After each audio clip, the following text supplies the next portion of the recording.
And welcome everybody to the glorious episode of the Put on Raiders podcast. I'm your host, Dwayne Douglas, and as always, I am podcasting on the beautiful shores of the Pacific Ocean. Beautiful day out here in Southern California. PORSBR is my Twitter handle. So check me out there. Also on Instagram, you can hit me up at what is it again? Put on waivers underscore podcast. That's put on waivers underscore podcast. So the Raiders had a joint practice with the 49ers. Something that Coach Carroll does not like to do. He hasn't done one in forever, which is something I didn't realize until he actually became the head coach of the Raiders. He doesn't really like doing this, but he did one, and I think that's the reason why he did one practice instead of multiple practices. So we'll talk about that on the show. But first of all, as you heard in the intro of the show, let's play the audio one more time of George Kittle talking about the way the Raiders are using Maxx Crosby and how easy it makes his life, or could make opponents' life easier the way Patrick Graham and Pete Carroll are implementing Maxx Crosby currently. Our first play at team run was awesome. I don't know what I'm not the defense coordinator for the Raiders, but Maxx Crosby in a 4-point stance and 6 technique. That it takes a lot of pressure off of me and McKivitz, where I can just run through his outside shoulder. McKivitz can eat it and get up to the second level. So I'll take that any day of the week. All right, so that was George Kittle talking about the way the Raiders were using Maxx Crosby, and I think there's a lot of things you can say about it. It's a very odd comment to hear if you don't believe that it, unless you believe that like Kittle came up with all that information himself. Like he just randomly just said, "Hey, I'm going to just isolate this situation and talk about another team's player, and then go ahead and use that context in a press conference after a joint practice." Like that's kind of odd to me.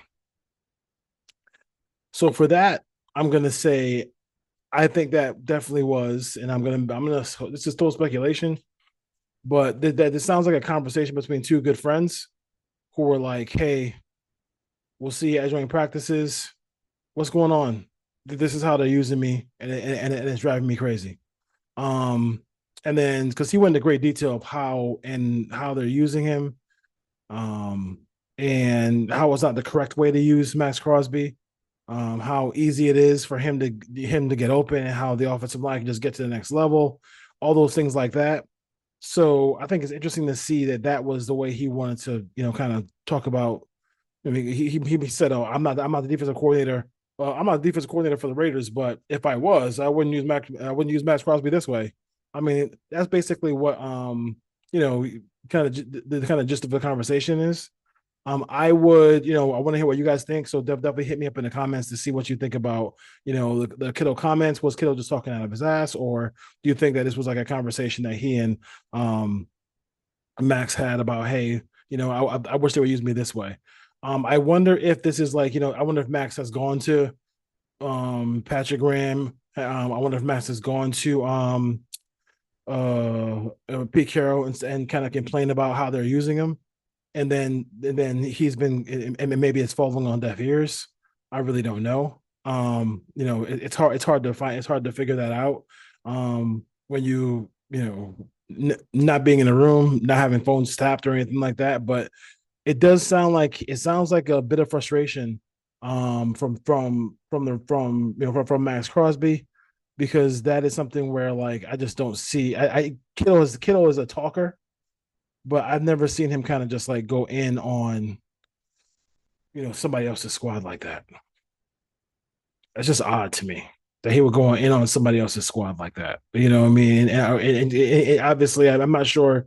Like I said, I don't follow people around, with cameras like TMZ to see if Maxx Crosby and Kittle are friends. But I do think there's a mutual respect there.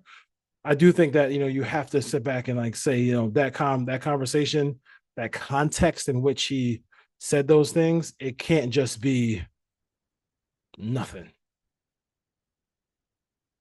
It can't just be nothing. So something to think about for the nation, something to think about for Maxx Crosby, and I think hopefully that communication between him and the head coach him and the defensive coordinator saying, hey, like, this is, I understand what you want to do defensively, but this is probably not the best way to use my talents going forward in this season. So I want to give uh Geno Smith a little bit of credit for a little bit of some leadership here. I guess when they started off with this whole joint practice, Tre Tucker was getting open continuously, doing his thing, and he kept on dropping the football. And he pulled him over to the side, and then he kind of just like gave him a little bit of a pep talk from what from what reporters were saying. Said as much in the press conference afterwards, and then Tucker kind of clicked it on and started going at it with the Niners and started playing pretty well. So those are kind of things that leaders do. And again, I didn't criticize the Raiders getting Geno Smith.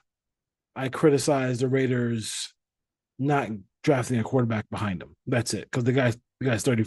The guy's gonna be 35 coming up this year. And then, if he comes back next year, he'd be 36. So closer you get to 40, I don't care. I don't care what I don't care. Final time is never wrong. So I would definitely want to see, you definitely want to get a good quarterback to be there to help Geno transition out of the Raiders, because I'm not sure if he's the full answer, but we'll see. But I do want to give him credit for that part of it. Good job by Geno. Just say, hey, listen, telling Tre, like, hey, listen, don't worry about it. This is going to be, I mean, you're messing up now. You whatever. Don't worry about it. We need you, and the Raiders do need him, because this is not one of the best wide receiving cores in all of football.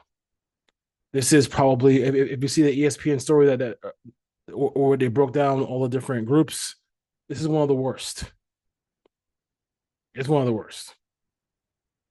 I mean, I like Jacoby Myers. Teams called the Raiders and tried to trade for Jacoby Myers. But he can't be your leading wide receiver. Now I understand there's a little caveat to the Raiders because they have Brock Bowers, and we know how good Brock Bowers is going to be.